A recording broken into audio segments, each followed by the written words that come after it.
Baik Bapak Ibu, selamat pagi, siang, sore, malam. Hari ini kita coba akan bahas beberapa pertanyaan yang masuk di Q&A untuk webinar pertama. Ini ada beberapa pertanyaan yang sempat tidak bisa dijawab karena keterbatasan waktu di webinar pertama ya.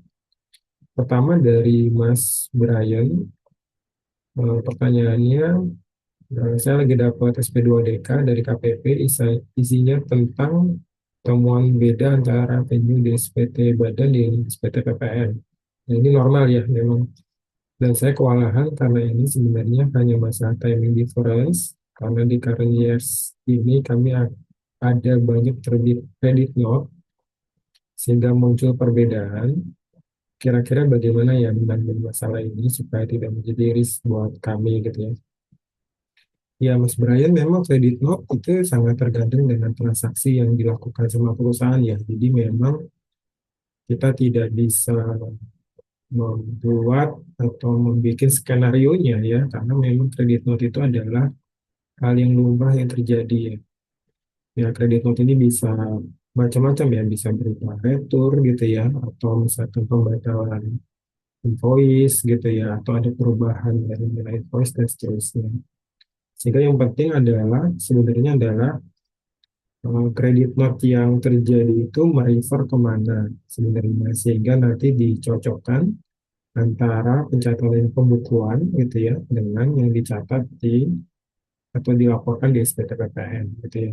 Sebenarnya tinggal tarik aja bahwa sebenarnya di PPN dilaporkan di bulan apa, pembukuan bulan apa, sedangkan pembukuan dilakukan di bulan apa gitu ya, sehingga bisa kelacak gitu ya. Jadi itu eh, jawaban untuk pertanyaan pertama.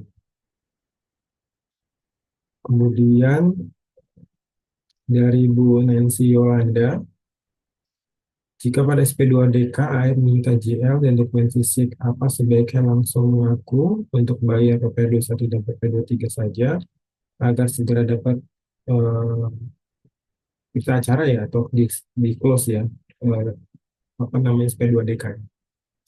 Memang di ketentuan memang tidak diatur ya Bu Nancy ya terkait dengan posisi terkait dengan apa namanya permintaan dokumen dan data itu memang tidak diatur sama sekali. Memang yang diatur di peraturan Menteri Keuangan terkait dengan pemeriksaan pajak. Nah, ketika GL-nya diminta atau dokumen fisik diminta ya sangat dinamis dalam dalam pelaksanaannya ya karena bisa jadi ada air yang meminta, ada juga air yang tidak meminta. Nah, kalaupun ternyata ada misalkan dari selisih yang memang punya potensi koreksi yang merupakan objek pemotongan, ya silakan aja kita mengaku bahwa memang ada yang miss, ada yang terlupa ya. Ya, mungkin ini jadi bagian bahan pertimbangan ya, karena kalau misalkan GL diminta dan fisik diminta, mungkin potensi pemotongan pajak yang lain bakal lebih banyak ketahuannya ya. Jadi bisa jadi ada beberapa hal-hal yang baru diketahui setelah ada apa namanya informasi yang disampaikan di General Ledger atau ada televisi. Nah, terus pertanyaan dari Mbak Diana Putri Agustin ya. Setuju kalau berarti tidak ada jaminan ya akan tetap dilakukan pemeriksaan meskipun sudah ada settlement di proses SP2DK.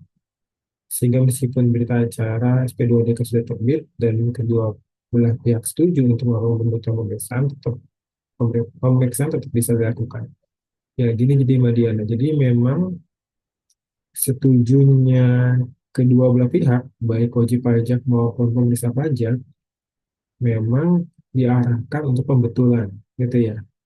Nanti ketika ada proses kurang bayar dan pembetulannya harus cocok dengan angka di berita acara.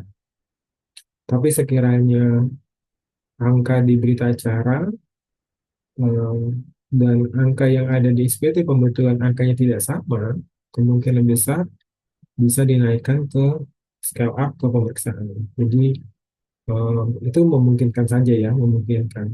Jadi kalau ada perbedaan antara berita acara sama SPT, kemungkinan besar ada, bisa jadi kita dapat pemeriksaan. Tapi kalau angkanya sama, Ya, potensi untuk pemeriksaan tidak ada sama sekali. Ya, jadi kurang lebih itu. Kemudian pertanyaan selanjutnya dari Bu Maratin ya, Solihah. Kami sedang mengajukan penghapusan sanksi tahun 2019. Mungkin pasal 36 ya, dasar untuk pertimbangan dalam meneliti pengajuan sanksi itu seperti apa? Jawaban seperti apa yang bisa diterima oleh peneliti agar permohonan kami dikabulkan? Jadi kalau merujuk ke PMK, setahu saya antara PMK 9 atau PMK 8 ya, tahun 2013, memang penghapusan sanksi bisa terjadi kalau misalkan adanya kekhilafan ya dari wajib pajak. Dalam hal ini mungkin salah satu alasannya perlu wajib pajak tidak mengerti aturan main terbaru gitu ya, atau tidak tahu ada peraturan terkait dengan misalkan pemotongan atau pemungutan atau misalkan terkait dengan PPN, sehingga mungkin menjadi bahan pertimbangan untuk dihapus.